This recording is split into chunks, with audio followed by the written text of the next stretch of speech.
searching for love, finding a lie. Online romance scams. In the digital age, we've entrusted our lives to the internet, our friendships, our careers, our secrets. But what happens when we entrust it with our hearts? For every genuine connection made online, there's a dark shadow lurking, a predator who sees love not as an emotion, but as an opportunity. Let's call her Anna. At 30, she was a successful graphic designer in a major Vietnamese city. Her life was full, yet a quiet loneliness echoed in her small apartment after work.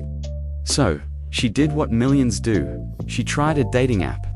Soon, she matched with a man we'll call David. His profile was perfect.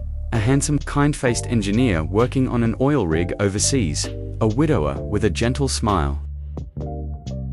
Their connection was instant and intense. He'd message her good morning before she woke up and stay up late for video calls. Though his camera was always conveniently broken, he spoke of a future together, of building a home with her in Vietnam once his contract ended.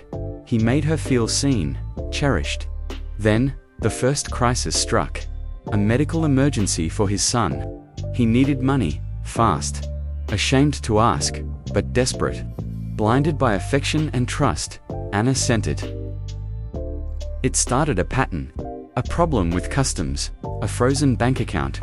Each request came with a promise that it was the last time. In 3 months, Anna had sent him nearly her entire life's savings. When she finally confessed to a friend and realized the truth, she tried to contact him. But David was gone.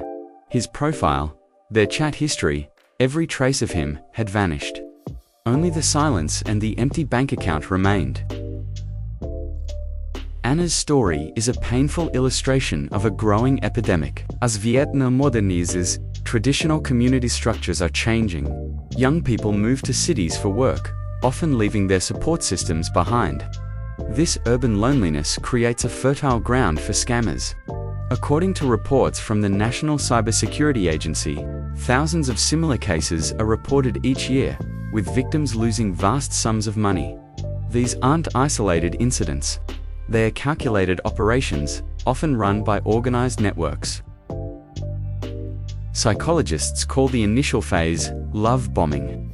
The scammer overwhelms the target with affection and attention, 24/7 to quickly establish a powerful emotional dependency.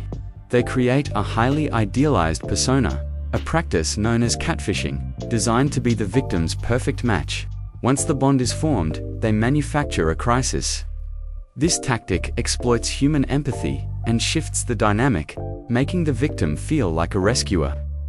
The scammer's insistence on secrecy isolates the victim from friends and family, who might otherwise spot the red flags. The solution is not to stop seeking connection, but to do so with awareness. Experts emphasize a verify, then trust approach.